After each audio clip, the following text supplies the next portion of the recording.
안녕하세요. 서울한의원 대표원장 박종희입니다. 이번 시간에는 지난 시간에 이어서 사고를 주관하는 앞쪽뇌 트레이닝의 구체적인 방법에 대해서 설명을 드리겠습니다. 지난 시간에도 이야기를 드렸지만은 우리가 뇌가 앞쪽뇌가 있고 뒤쪽뇌가 있다면 이 앞쪽뇌의 트레이닝이 상당히 중요하고 이 앞쪽뇌는 우리의 사고를 주관한다고 말씀드렸습니다. 그래서 쉽게 이야기하면 회사로 치면 앞쪽뇌는 회사의 사장, 그리고 뒤쪽뇌는 회사의 어떤 부하 직원이라고 볼 수 있을 정도로 이 앞쪽뇌의 역할은 상당히 중요하다고 볼 수가 있습니다. 그래서 이 앞쪽뇌를 트레이닝 시키는 방법 중에 오늘은 첫 번째 시간으로 그 구체적인 방법에 대해서 설명을 드리는데요. 오른손잡이는 반대편인 왼손잡이는 자주 사용하지 않는 오른손을 사용하자라는 제목으로 설명을 드리겠습니다.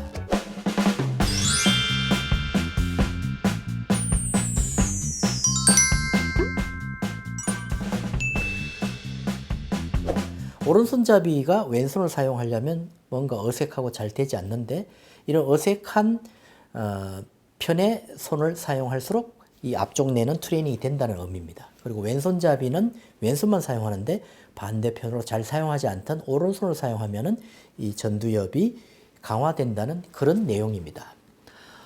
전두엽의 기능은 운동을 통해서 활성화되는데요.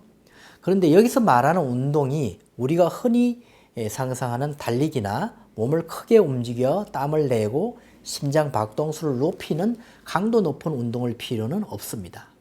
물론 심신이 건강한 젊은 층이야 크게 상관이 없지만 60, 70대 노년층 혹은 기억력 감퇴 증상을 보이는 환자들의 경우 근육을 조화롭게 움직여서 뇌를 자극하는 운동을 우선시하는 것이 좋습니다. 손을 움직이거나 뻗는 자극으로도 뇌는 충분히 움직여질 수 있습니다. 이 손가락은 앞쪽 뇌인 전두엽을 활성화하기에 가장 좋은 몸의 일부라고 볼 수 있습니다.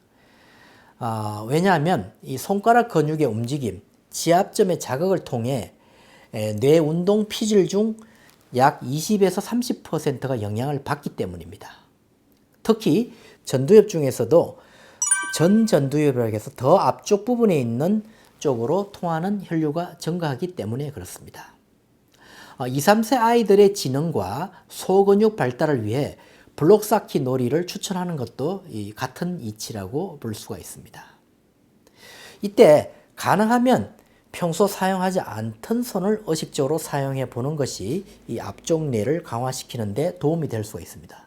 즉 오른손잡이라면 어렸을 때부터 오른손만 사용해서 글을 쓰고 젓가락질, 숟가락질을 해왔을 것입니다. 휴대전화를 할 때도 현관문의 도록 비밀번호를 누를 때에도 주로 오른손만 사용하지 않습니까? 오른손잡이들은. 그런데 이제부터 익숙한 오른손을 놔두고 안 쓰던 왼손 사용에 집중을 해보는 겁니다.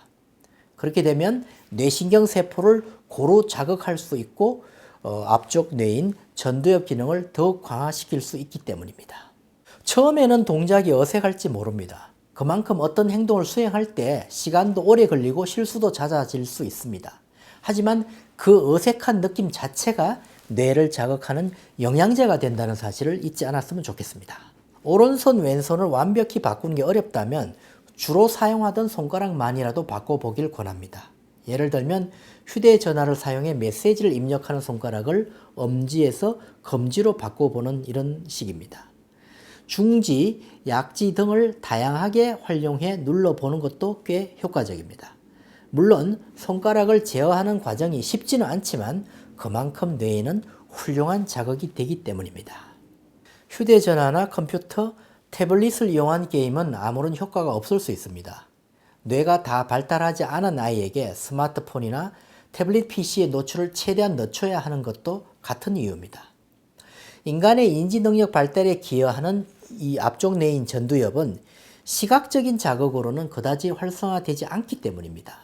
일본 도호쿠 대학교 신경정신과 아키오 박사의 연구 결과가 이를 입증하고 있습니다. 게임하는 아이와 책을 읽는 아이의 뇌를 비교 연구한 결과 게임을 하고 있는 동안 아이의 두뇌는 전두엽이 거의 움직이지 않았습니다. 단순 시각 자극에 가까운 이런 기기들과 영상화된 게임은 역으로 뇌활동 속도를 늦추기도 하므로 주의가 필요합니다. 손을 직접 움직이는 보드게임이나 윷놀이, 트럼프나 화투 같은 게임 등이 전두엽의 자극에는 더 좋을 수 있습니다.